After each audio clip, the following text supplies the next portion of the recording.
This podcast is brought to you by GoMoto, the service lane kiosk that grows your business. Want to increase revenue, improve the customer experience, and maximize service efficiency? Visit GoMoto.com to learn more. GoMoto.com. Want to dive deeper into the topics you hear about on Daily Drive? We're offering listeners a special offer, 20% off a one-year Automotive News digital subscription. That gets you access to all of our news, information, and analysis made for automotive industry leaders like you. Go to autonews.com/Daily Drive promo to redeem. Welcome to Daily Drive for Thursday, January 4th, 2024. I'm Jamie Butters, Executive Editor of Automotive News in Detroit. And I'm Kellen Walker in Las Vegas. Today on the show, Stellantis pulls out of more auto shows. Ford is among more automakers reporting strong Q4 sales today. And we'll tell you which vehicles won North American Car and Truck of the Year. Plus, a Chevy Tahoe for $1? That's what one prankster got a ChatGPT bot to agree to through a dealership website. We'll talk about the bigger implications for dealers and retail tech. ChatGPT, if it runs crazy like this, it can put everything at risk. Let's run through all the news you need to know to keep up in the auto industry. Stellantis is pulling out of next month's Chicago and Toronto auto shows.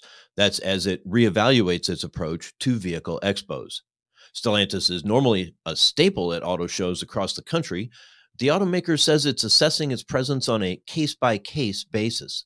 Citing last fall's UAW strike, the company pulled out of SEMA and the LA Auto Show late last year, in addition to next week's CES event in Las Vegas, to cut costs as part of its strike contingency plan. This reevaluation isn't just limited to the bigger events. Stellantis is also scaling back at smaller regional shows in the U.S. as well. Stellantis is not among the many automakers reporting sales gains in the fourth quarter. While the automaker's biggest brand, Jeep, snapped a streak of 9 straight quarterly declines, it wasn't enough to offset a drop of 8% at Dodge and 59% at Chrysler in the last 3 months of 2023. Stellantis' overall fourth quarter sales slipped more than 1%. Ram volume rose 4%.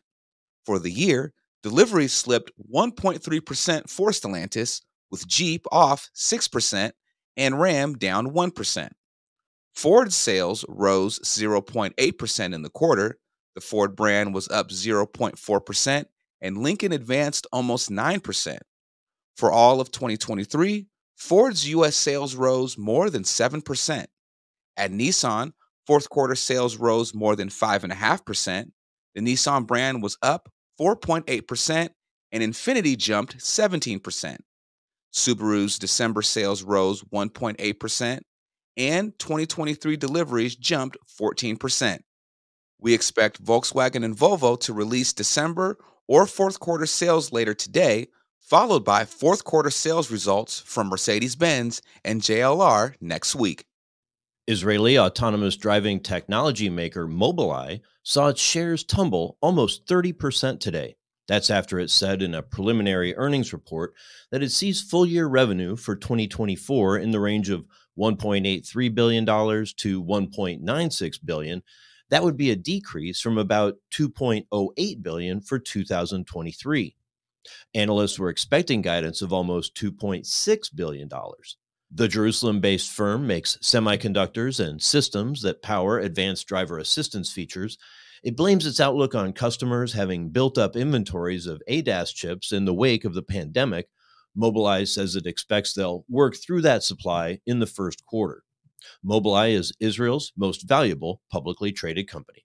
And the winners of the 2024 North American Car and Truck of the Year are in. The winner of the 2024 Car of the Year is the Toyota Prius. The Toyota Prius and Prius Prime hatchback beat the Hyundai Ioniq 6 sedan and the Honda Accord sedan in the car category. It's the first time Toyota has won the award since 2004. The Ford Super Duty was named the 2024 North American Truck of the Year. Its win marks the 4th straight year that Ford has received the Truck Award. It beat Chevrolet's Silverado EV and Colorado for this year's title. And Kia took home the Utility Award for the second straight year in a row, with its EV9 beating two other electric vehicles, the Genesis electrified GV70 and the Hyundai Kona and Kona EV. Kia also took home the award last year for the EV6. For full disclosure, this year's jurors include Richard Truitt, a reporter covering engineering for Automotive News. And those are today's headlines. Jamie, Stellantis pulling out of another auto show. This time it's the Chicago Auto Show, which takes place next month. Do you think there's a possibility we can see this from other automakers in the future to save on cost? You know, there's not many left. It seems like everybody else has kind of stopped doing, proper press conferences and auto show stands. Toyota will put up a nice stand, but they don't have a press conference. The only companies that have really been engaged in auto shows since the return of events after the pandemic has been Stellantis and the Hyundai Group.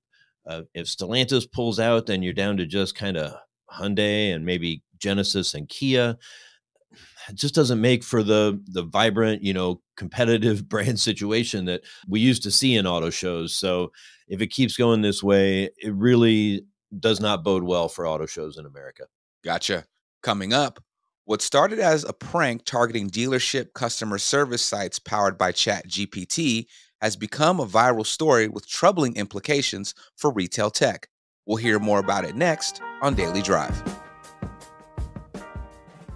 Daily Drive is kicking off the new year by reviving an old name in a new format. We're bringing back a weekend drive edition of Daily Drive. Jamie and I will go deeper into the biggest automotive stories of the week. Every weekend, you'll hear fresh insights, analysis, and what has me running hot, if not overheated. To think that's going to get done in a year, a little over a year, is foolishly optimistic. That's a little dark, but let's shift to something a little more positive. You'll also hear from our experts in the newsroom here at Automotive News about the latest industry trends and topics. EV sales are not declining. That's the narrative we're kind of seeing outside of the industry. They aren't declining, but the pace of growth definitely has slowed. Come back this weekend for our Weekend Drive edition of Daily Drive. And of course, tune in every weekday for all the news you need to know to keep up in the auto industry. Listen to Fred Hayes, Service Manager at Temecula Valley Buick GMC, and Philip Candido, Fixed Operations Director, talk about their experience with Go Moto in their service drive. The part of recontract that makes my job more satisfying is being able to get more vehicles through and do a better quality inspection. The whole process is simplified. I have doubled the amount of inspections and repairs I can do a day. Want to increase revenue, improve the customer experience, and maximize service efficiency just like Temecula Valley? Visit gomoto.com to learn more. That's GOMOTO.com. Welcome back to Daily Drive. I'm Jamie Butters with Kellen Walker. ChatGPT made an explosive debut in fall 2022, and auto dealers have been gradually testing it with processes both behind the scenes and facing customers. That testing unexpectedly kicked into overdrive recently as legions of users targeted some dealerships' ChatGPT customer systems with questions that went well beyond asking about buying a vehicle. Some tests went viral, with one user trying to get a dealership website to sell him a 2024 Chevy Tahoe for $1. Mark Holmer covers retail tech for us at Automotive News and has been following the story. He says the incident exposes some significant problems for retailers who hope to stay on the cutting edge of technology. I reached him at his home office in Charlottesville, Virginia. Mark Holmer, welcome back to Daily Drive. Thank you. It's good to be here. There's an interesting story recently about some problems with the generative AI chatbot. What happened? It started with, it appears, a single user.